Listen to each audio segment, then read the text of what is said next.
Começa agora o Podes, o podcast do Espírito Santo, uma realização dos cartórios de protesto. Aqui conversamos com lideranças, empresários e empreendedores e profissionais que contribuem para o desenvolvimento empresarial do nosso estado.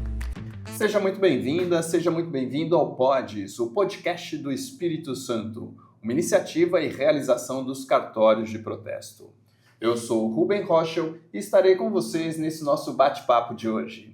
Aliás, estamos recebendo hoje uma pessoa que vai falar sobre indústria, inovação, competitividade, geração de empregos e os desafios para o desenvolvimento do Espírito Santo.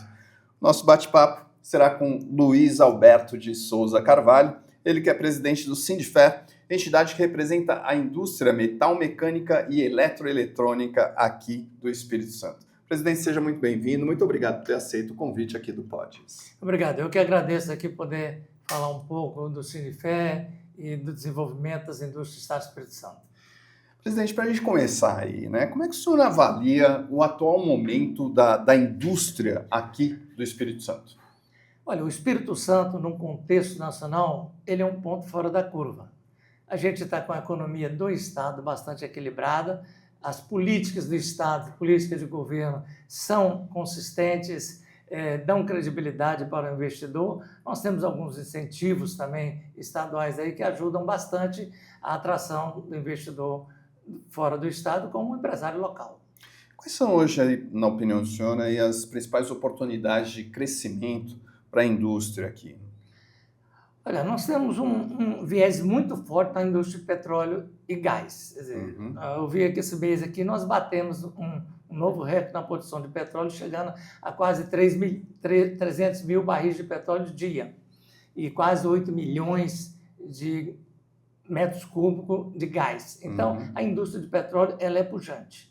Ela é pujante, a gente tem oportunidades e também temos a parte de logística, né? Nós temos o município de Aracruz bastante evoluído, lá nós temos o estaleiro Seattle, temos o Porto da Imetama sendo construído, temos o terminal da Petrobras, temos a Suzano, então o município de Aracruz ele é um município privilegiado, e a Serra também, que é outro município bastante industrial, né? A Serra ainda tem uma vantagem que agrega as empresas grandes como Vale, a ArcelorMittal e as pequenas e médias empresas na parte metal mecânica e elétrica. O Espírito Santo, na opinião do senhor, aí, tem conseguido aproveitar aí plenamente, né, essa posição estratégica, né, essa posição estratégica logística que diante do cenário nacional? Eu acho que sim. Nós recebemos no Sindifé recentemente a diretoria da GWM, que vai a fábrica de automóveis mais moderna, que já vai se instalar lá no município de Aracruz. Também, o município de Aracruz ele tem uma posição estratégica, né? Ainda dentro do estádio estratégico, Aracruz ainda é mais estratégico. É mais estratégico, você tem a ferrovia, você tem porto, e ontem eu vi o anúncio na rede de rádio, né? O início das obras do contorno de Fundão e Ibiraçu, que é um certo gargalo na parte rodoviária, mas isso também já sendo resolvido. E o Porto da Imetama agora, com o advento com a sociedade, a empresa alemã que está entrando em sociedade no Porto da Imetama para dar uma maior, digamos assim, como eles têm toda a expertise logística, nada melhor do que juntar com quem já está aqui local e aquele ambiente ali, o Porto da Imetama vai circular muito coisa, porque é um ponto muito de contêineres, né? O senhor falou aí da questão rodoviária, né? Da questão ali do contorno de Fundão, de Ibiraçu, que está sendo feito. Quais outros gargalos que o senhor vê aí que infelizmente ainda atravancam esse desenvolvimento aqui no estado? Eu acho que a parte portuária está indo bem. A gente já vai ter aí Porto Central, Porto da Imetama, já tem o Porto de Barra do Riacho, já tem o Porto aqui de Vitória. Eu acho que mais para o sul também estão trabalhando bastante na BR-101, na parte sul, está sendo completada a duplicação dela. Eu acho que não vejo assim tanto gargalo, né? Fala-se muito na ferrovia também, que vai descer para o sul, eu não sei exatamente em que ponto que está, né? O que facilitaria para que a gente tivesse mais investimentos aqui? Aí eu acho que o Espírito Santo, pelo tamanho que ele está, eu acho que já está eu até Já consideraria... bateu no teto aí? Não, ele não bateu no teto, porque tem muita coisa para aprimorar. Você pega uma siderúrgica igual a AMT, ela está buscando desenvolver um novo laminador. Então, você tem muitas oportunidades ainda. Eu acho que, principalmente, tem muita coisa de inovação para acontecer. A relação entre crescimento industrial e desenvolvimento social, como é que o senhor encara isso? E pensando aqui também no nosso estado. É muito interessante que a gente tem crescido na parte industrial e não tem crescido tanto na criminalidade como em outros estados vizinhos nossos aqui. Então, a gente vê que essa relação é bastante boa, porque há uma geração de emprego. Quer dizer, não há um índice de desemprego tão alto aqui no estado. O senhor participando aí do Sindifé, né, como presidente, o senhor vê que as lideranças empresariais elas têm participado aí da construção de uma agenda de desenvolvimento, pensando a médio, longo prazo?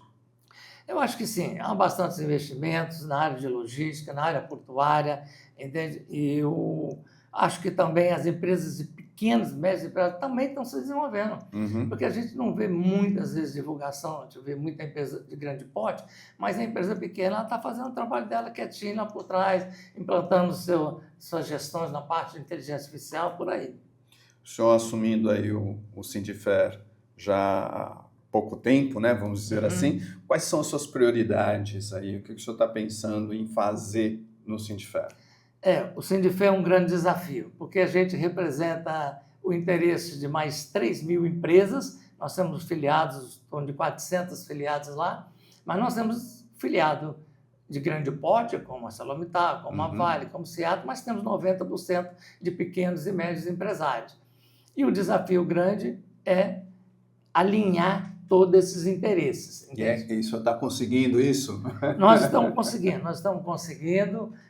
A entidade, nós demos uma renovada em toda a estrutura, estamos implantando vários convênios, porque o sindicato tem uma atividade fim dele, que é fazer articulação com a parte laboral. Essa parte a gente conduz muito bem, a gente já tem bastante expertise, o sindicato está completando 55 anos, entende?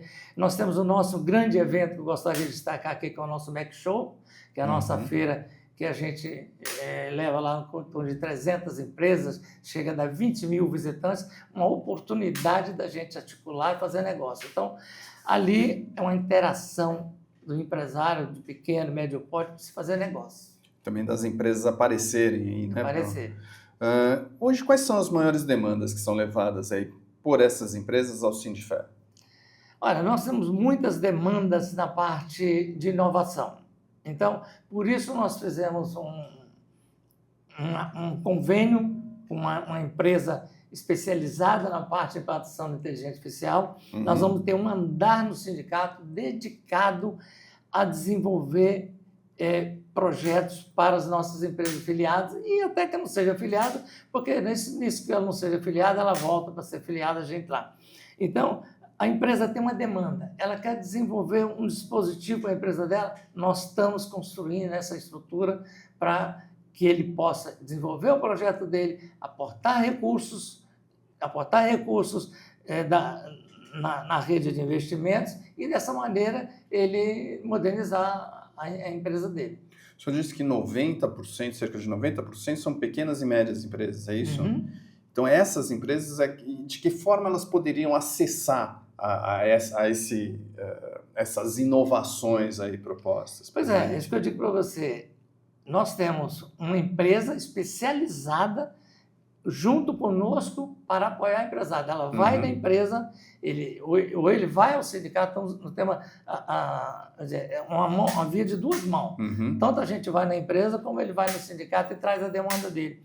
Porque desenvolver, para você aportar recurso de inovação, não é simplesmente você fazer um papel e falar que quero. Você tem regras, você tem procedimento, você tem que escrever todo o projeto, tem toda uma metodologia. Depois que você vai ver se ele tem viabilidade econômica, financeira, para você aportar recursos. Porque investir em inovação custa dinheiro. Sim. Eu tenho na minha empresa desenvolvido produtos para a indústria de petróleo e sei quanto custa. Então, essa oportunidade da gente apoiar o empresário para ele desenvolva a empresa dele, é muita coisa para você fazer nova. Ainda tem muita oportunidade. Presidente, o senhor está nesse mercado já há um bom tempo, né? Vamos falar assim. O que mudou no perfil das empresas aí nesses últimos anos? Olha, eu acho que o que mudou nelas mesmo foi o interesse pela inovação. A inteligência artificial não tem volta. Entende? Eu ontem participei de um evento na FUCAP e eu me sentia... Eu já estou até um pouquinho avançado, porque eu já estou fazendo meus treinamentos, eu não perco tempo. Eu sou engenheiro mecânico, formei na Universidade Federal do Espírito Santo, também formei em administração de empresa na UVV, e eu não deixo de estar atualizado. Aí ontem eu estava olhando para mim, pensando assim, gente, há 15 anos atrás eu estava sentado aqui aprendendo Lotus, aprendendo o Office, Excel, Word, parece que foi ontem, né? Foi ontem. Hoje nós temos uma série de IAs que vão nos ajudar a produzir. IA não vai desenvolver, não vai acabar com o emprego de ninguém e nem vai acabar com a inteligência humana. Isso eu não tenho dúvida disso. Mas ela multiplica em 100, 200, 300% a produtividade e até a qualidade do que você está desenvolvendo. Como é que o senhor vê esse impacto na indústria? Já está acontecendo? Já está acontecendo. Já está acontecendo na indústria, já está acontecendo no consultório médico, já está acontecendo no escritório de advocacia, entende? Então, não dá para ficar para trás, entende?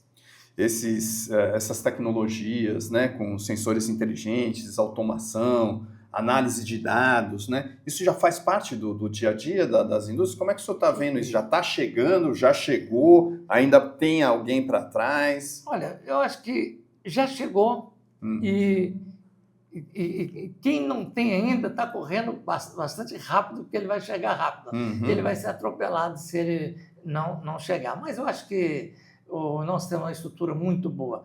Nós temos a estrutura do SESI, o SENAI, o pessoal tem uma boa estrutura para qualificar a mão de obra, para qualificar o pessoal e para qualificar também as empresas. A gente pode dizer, então, que a IA, né, e essas novas tecnologias, essas inovações, reportam aí uma nova revolução industrial?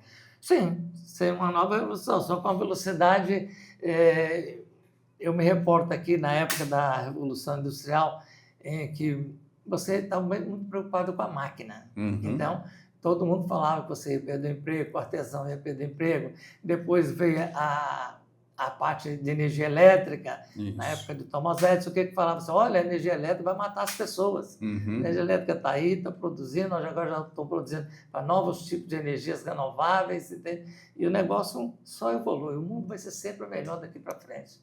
E a gente aqui no Espírito Santo, como é que o senhor avalia? E a gente está na média, né? A gente está à frente ou estamos ficando para trás nesse mercado global? Não, eu acho que nós estamos na média para frente. Nós vamos falar de Brasil, eu não vou comparar a gente aqui com os Estados Unidos, com China, porque seria assim, uma coisa, mas nós estamos bem.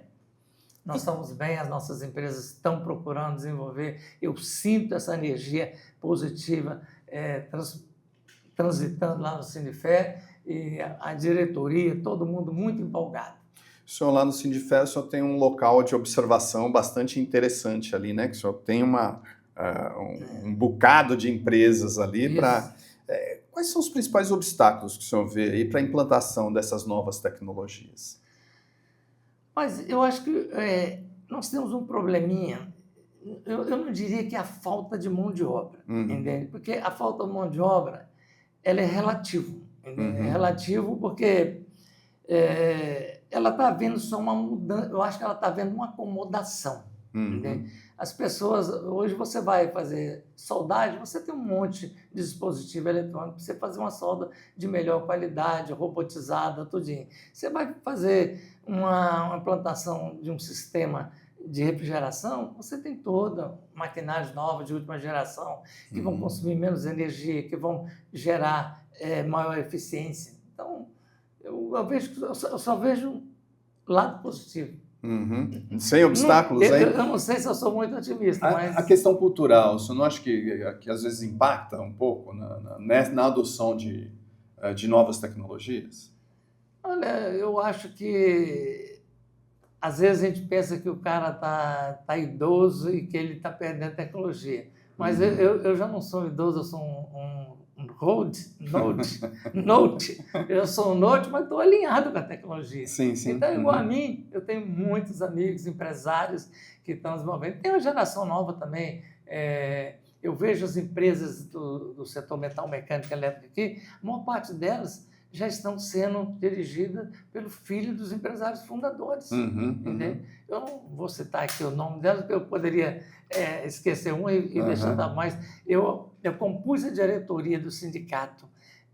Nessa minha gestão, tem sempre um experiente e um mais jovem, de modo que nós vamos transferir toda a experiência dos mais experientes, né, dos mais idosos, assim, para os mais jovens. Então, a gente vai estar criando uma geração também para fazer a gestão.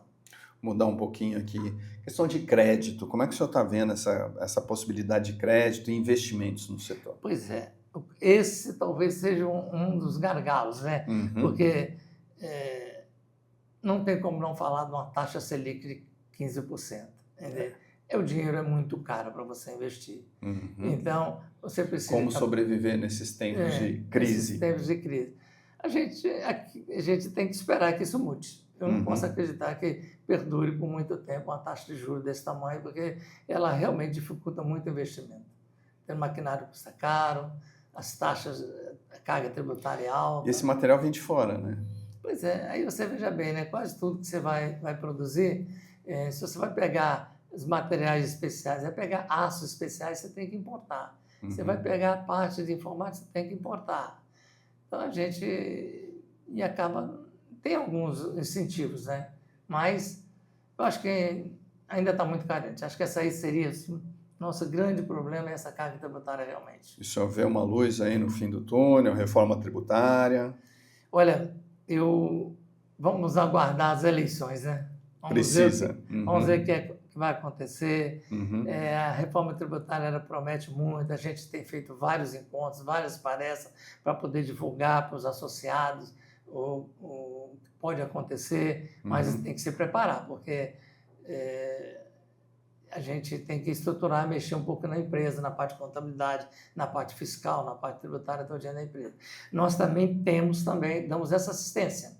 O sindicato também, nós damos assistência jurídica na parte trabalhista, damos assistência jurídica na parte tributária e fiscal.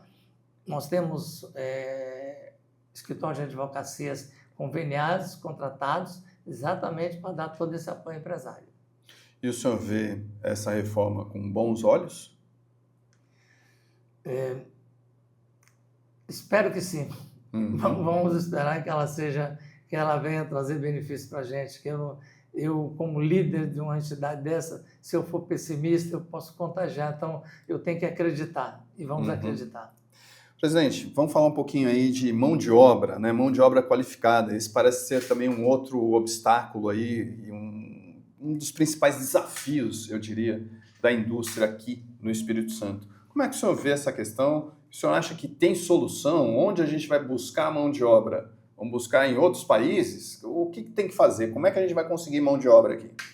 Olha, eu acho que o nosso sistema a Federação das Indústrias, nós estamos preparados para qualificar.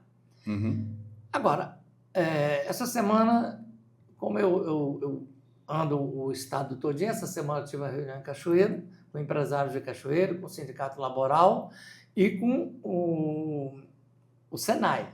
O Senai apresentou os números lá que realmente deixa a gente um pouco triste, porque tem um monte de vagas gratuitas e não são ocupadas. Então, é uma geração que não quer realmente se ocupar. E uma geração que também vai lá estudar, mas depois parece que me falta um pouco de ambição. Entende? O cara jovem tem que ter um pouco mais de ambição, ele tem que pensar em ser o supervisor, em ser o encarregado, ser o presidente da empresa. Mudou esse perfil? Eu sinto que esse perfil mudou um pouco. Porque quando jovem, meu interesse era ser presidente da empresa que eu trabalhava. Então, acho que falta essa garra está faltando um pouquinho. Os números do Senai dizem isso. Então, a gente fica preocupado, porque há um investimento grande da Federação das Indústrias, todo o Sistema S, na educação. Então, a gente precisa botar esse pessoal para trabalhar. Quais são as profissões aí, as competências do setor aí que são mais demandadas hoje? Pois é, o nosso setor ele demanda muito a parte metal mecânica e elétrica. Então nós precisamos de ter mecânicos, soldadores, caldeireiros, operadores de máquinas CNC. Tem vaga. Eletricistas. Tem vagas, a escola está estruturada, entende? E tem vaga gratuita, esse é um detalhe, hein? Então, e tem outra vaga lá que não é para o pessoal ligado à federação, é gratuito. E tem uma outra lá que ele paga uma determinada parcela lá, mas de qualquer jeito, diga-se, é razoável para que você tenha a sala cheia de aula. E aí, presidente, como equacionar isso? Quer dizer, esse é o grande dilema. Esse é o grande dilema. Vamos dizer que essa formação, nós temos que dar uma mexida nas estações da sociedade como um todo, né? Eu acho que a gente tem um conjunto na sociedade que precisa se mover. Tem gente muito bem intencionada, mas eu vou remontar aqui o ano de 1970. Eu fiz o curso técnico de mecânica na escola técnica, 70, 71 e 72, e eu saí louco para trabalhar. E tinha emprego em tudo quanto é lugar. Estava se montando Tubarão, uma Vale do Doce. E depois eu me formei, mas e meus amigos todos também foram trabalhar e estudar. Então a gente tinha. Então nós precisamos agora, talvez a sociedade se mover, o sindicato está fazendo a parte dele. Nós temos uma divulgação muito grande para a gente chegar ao operário, chegar ao empresário e fazer essa divulgação. E outra coisa, a indústria paga os melhores salários, a menor remuneração vem do setor industrial. O ensino técnico, ele é subestimado no Brasil? Olha, eu não diria que ele é subestimado. Inclusive, nessa conversa que eu tive com a diretora lá do Senai de Cachoeira essa semana, se for ver o da Serra, que também está bem estruturado tudinho, o currículo é muito bem estruturado. Tanto na parte de mecânica, de hidráulica, de elétrica, de automação, ele está muito bem estruturado, a gente não perde nada para qualquer outro estado da federação.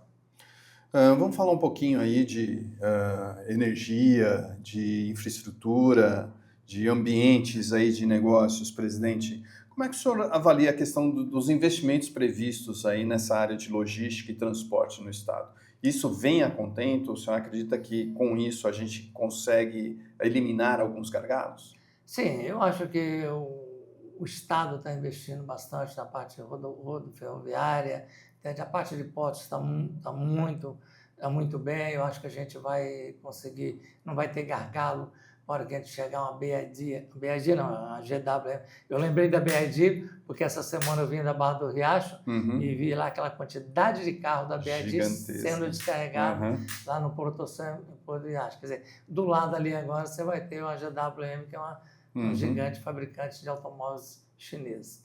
Energia, presidente, continua sendo um problema? Não, acho que nós temos um conjunto de geração de energia bastante combinado no Brasil como um todo, né? Nós temos uma parte hídrica, nós temos uma parte eólica e nós temos uma parte solar também, fotovoltaica, aí, que dá para a gente tocar bem o nosso parque industrial aqui. E a gente estava falando antes até aqui desse nosso bate-papo sobre o ambiente regulatório, né, brasileiro. O senhor acredita que isso afasta investimento? Eu acho que não. Eu acho que ele está dentro dos parâmetros aí do dia. Agora, com o advento da guerra do Irã, o combustível está alto. Mas é o que eu digo sempre, né? A crise também traz oportunidade, entendeu? Se você tem crise lá no Oriente... Só se cresce na crise, Só se cresce na crise. Então, você veja bem, a crise lá, o cara não vai investir naquela região. Ele vai procurar investir num lugar que ele vai ter tranquilidade, que ele vai ter estabilidade jurídica, estabilidade de governo.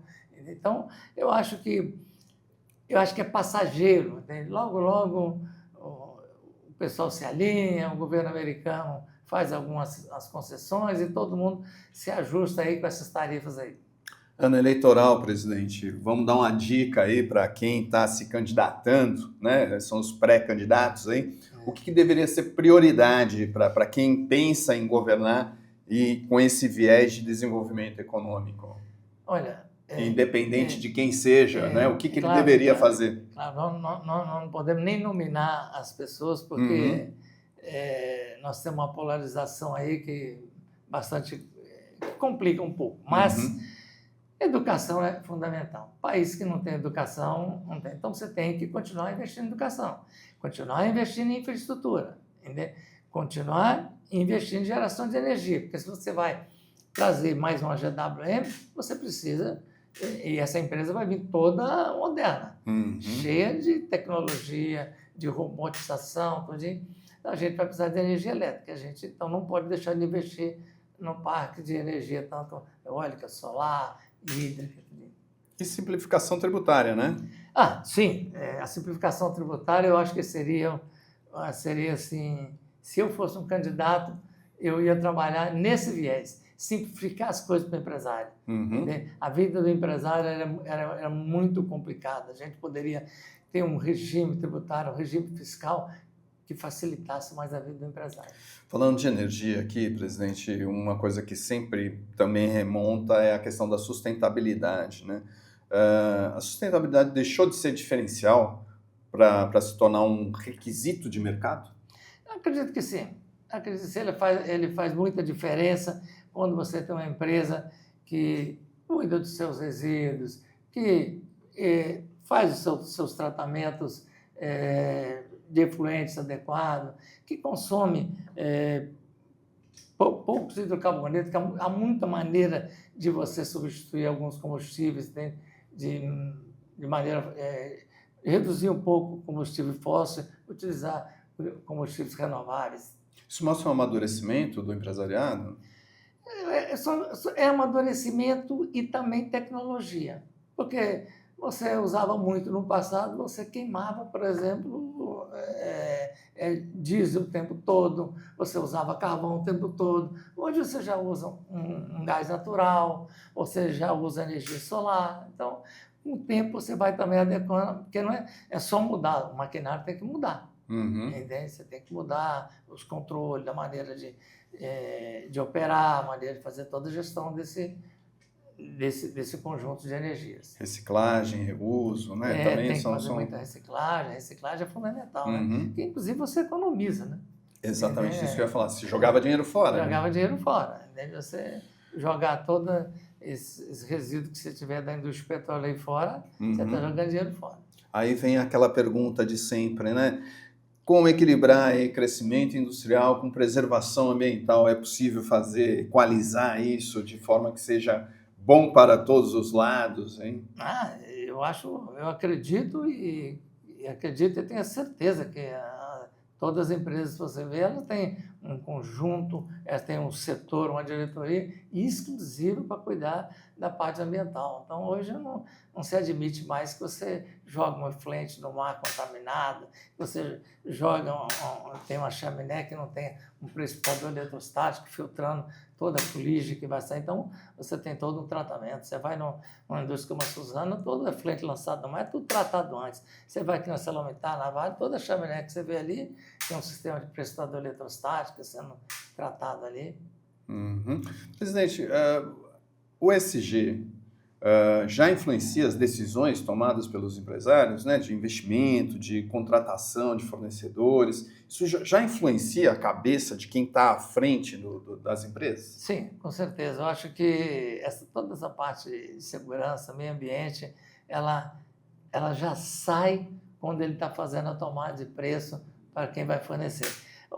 A gente eu estava citando aqui também, mas a gente tem que lembrar também que a Samarco também, a retomada dela, já está fazendo a parte de expansão dela, tudinho, e já está fazendo contratações, vai gerar em torno do pico da obra aí quase uns 7 mil empregos, entendeu? Pois é.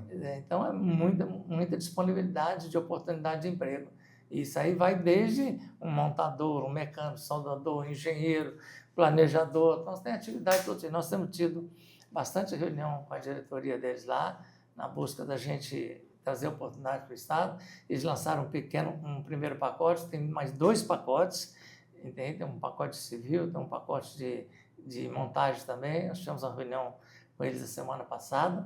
Vai então, as coisas estão indo. Quer dizer, o sindicato, ó, nós já recebemos a GWM, já recebemos a Samarco, a ArcelorMittal. Então, eu estou falando dos grandes complexos, porque eles são os grandes demandadores, né? Sim. Mas isso, na hora que você vai na pequena e média empresa, você chega lá, o cara está aumentando a caldeiraria dele, está comprando mais uma máquina de corte, está comprando mais uma máquina de usinagem, já está qualificando mais um pessoal para a área de soldagem, de usinagem, de elétrica, de automação, e vai por aí. Quais as tendências que devem transformar aí a indústria nos próximos anos?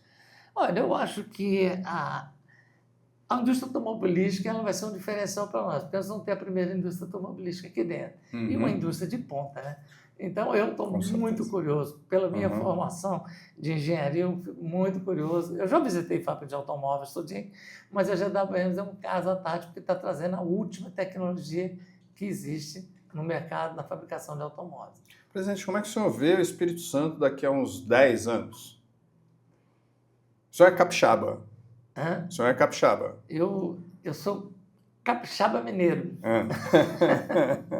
Eu sou de Aimorés, mas o meu pai e minha mãe são mais do interior de Minas, e o meu pai entrou na Vale do Rio Doce, foi trabalhar na ferrovia, da ferrovia ele foi transferido para Vitória, aí nós somos em Paulo, não tinha Porto Tubarão, o minério, muitos não sabem aqui, mas ele era carregado lá no porto em Paulo. Em Paulo. Né? Então, meu pai trabalhava lá e eu vim lá, assim, mas vim pequenininho, com meus 8 anos de idade. Praticamente 89% capixaba.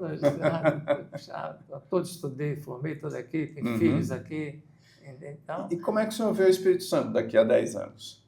Olha, se continuar do jeito que está, nós vamos continuar à frente mesmo, porque de investir, de apoiar o setor industrial. Não estou falando mais do setor industrial, mas vejo também a parte comercial também. Eu fui um dia desses na abertura do pessoal da FEComércio lá, vejo também todo mundo muito otimista, o comércio está otimista, a indústria está otimista. Então a gente só vê um futuro brilhante pela frente. Um estado pequeno, mas poderoso. Pequeno, mas poderoso. Mas nós somos bem localizados também, digamos assim, geograficamente, em termos de Brasil, né? Qual, na sua opinião, aí, as oportunidades econômicas aí, né, que o Estado não pode desperdiçar, aí pensando daqui para frente? Olha...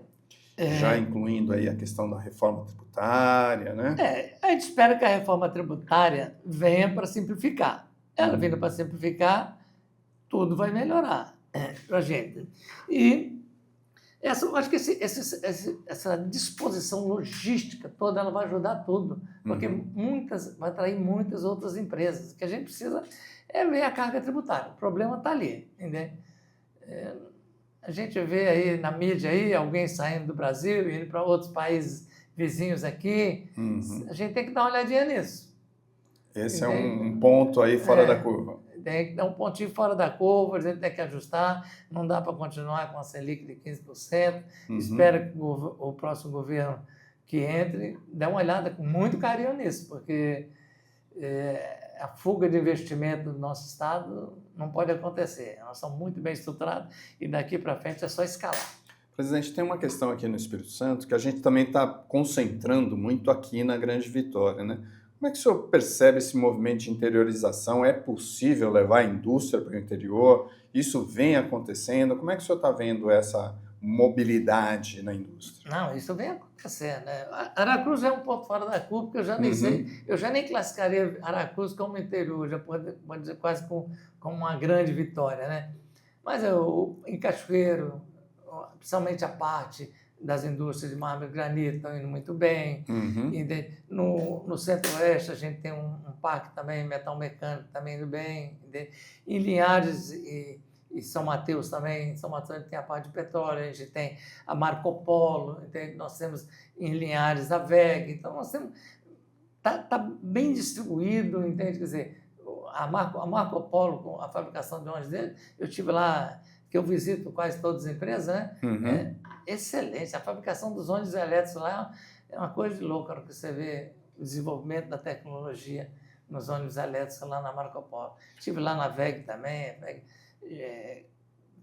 gerando quase tudo automatizado, entende? Gerando muito emprego de qualidade. Entende?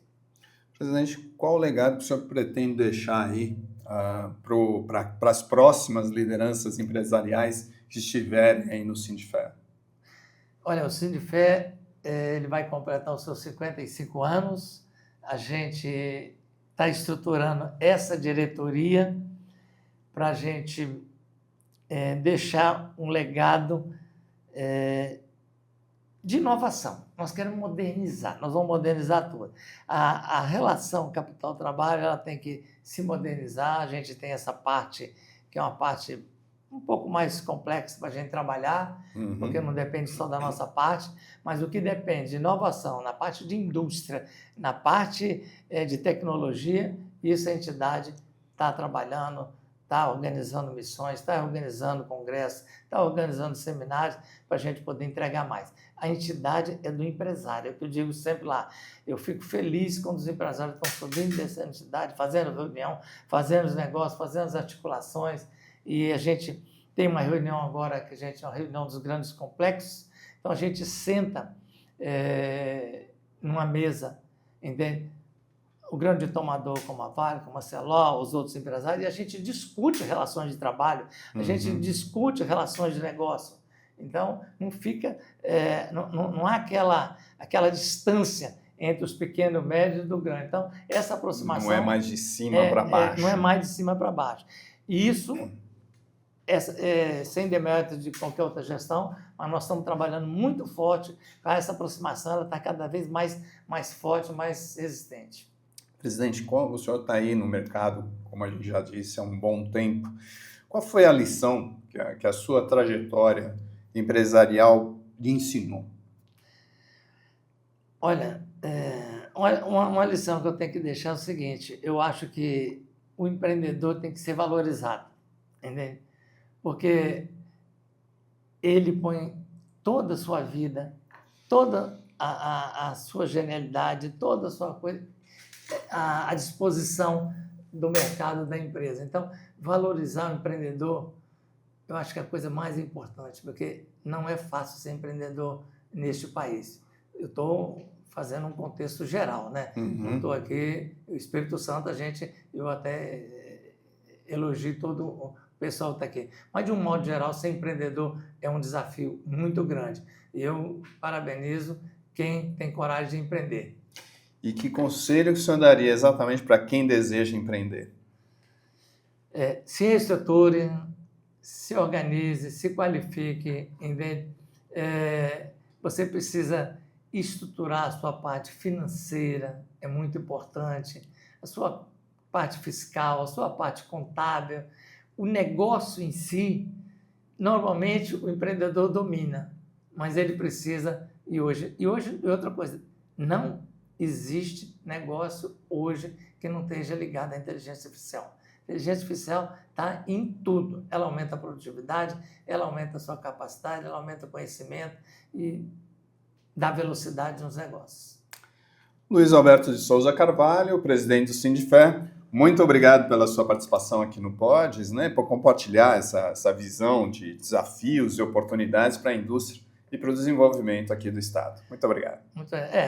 Eu costumo sempre dizer, o Sindifé ele tem uma visão de que ele é a indústria que faz indústria, porque mesmo que seja uma indústria de embalagem, nós fazemos a estrutura dele, mesmo que seja uma rodovia, a gente faz o guarda-reio dele. Então, é a indústria que faz indústria, o setor metal-mecânico. Obrigado pelo convite, estou à disposição.